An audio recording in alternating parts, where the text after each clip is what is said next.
Aloha. It's great to be here with Senator Donovan Dela Cruz. He's been one of our closest and most consistent partners since we started working in the 2018 session. Senator Dela Cruz, always good to see you, and congratulations on being recognized as a 2022 legislative champion. Thank you. And thank you for you and your organization. You guys really are there to make sure that each person gets educated on the bill, that the community is participating, and it shows that there is broad-based support for a lot of the things that we're pushing. So thank you very much. Absolutely. Well, we know that whether or not we have a lot of money in the budget to work with, or not very much, it's all about trying to find ways to support the community and support our schools. One bill I really wanted to get your thoughts on was the bill that supports career readiness programs.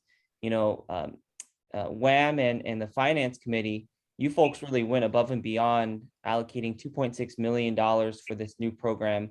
I think it's going to make a huge difference for our schools, especially where kids are coming out of school already with industry certifications and ready to work. So just wanted to hear more about you and why you put so much support to this bill. Yeah, there's quite a bit of students that graduate from high school that may not attend a four-year campus, but yet they're willing to go into the workforce. For us to ensure that they're going to be prepared to go to the workforce, they're going to need industry certifications so that they can get a higher salary, so that they're prepared for the kind of work that they're about to enter. And if they choose to come back to education and pursue additional certifications or a degree, hopefully that they'll be prepared to do so. This was extremely important because we're pushing a lot of our academies now throughout the state. High schools are going to be focusing on all types of different types of pathways, maybe cyber, engineering, there's already culinary, there's healthcare. The more we can add to these programs and make them more robust and allow them to support our students to become more professionally prepared, I think it's better for all of us. Absolutely. I mean, we know that issues like the brain drain and making sure our kids are connected to good local careers and industries, this is something that it's an existential crisis for our state. So all the work that you're doing to support our high schools to really train kids up and make sure they can go out there and compete for great jobs that go to local folks and local kids, I think that's so important. Yeah, and this will allow the department to really work with industry to make sure that whatever the curriculum is, the classes, the textbooks are really aligned to what the industry needs are. And that's what's critical. I think the superintendent has said that before.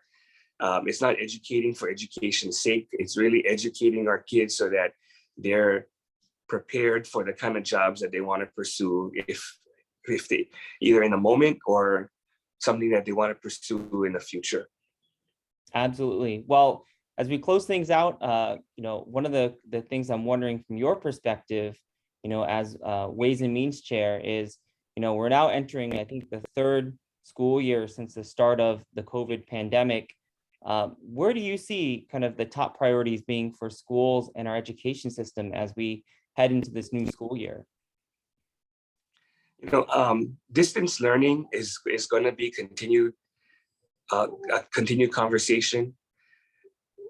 Many of us believe that distance learning is probably going to have to be supplemental, not necessarily a replacement, as if at all possible.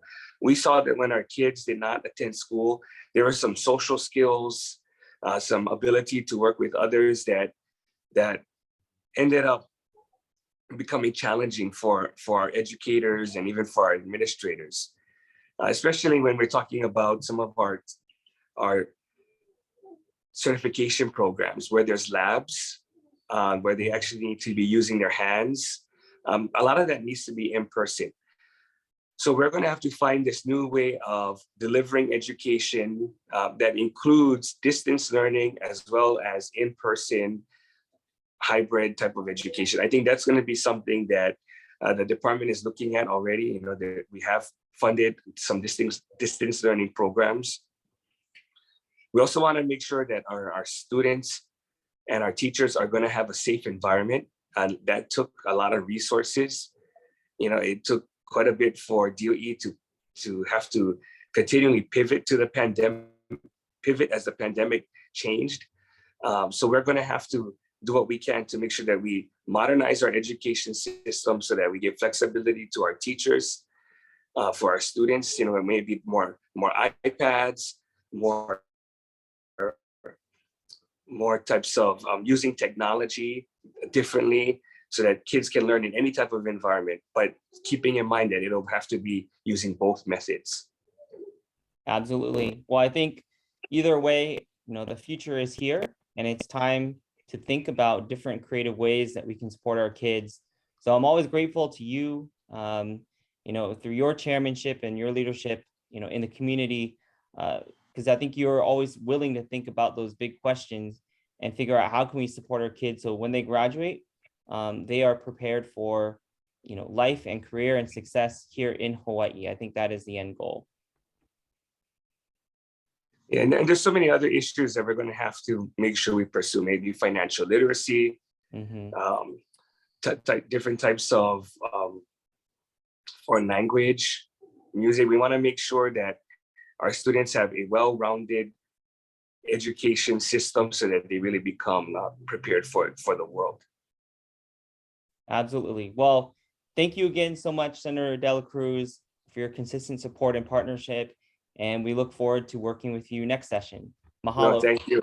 Thank you. Aloha. Mahalo.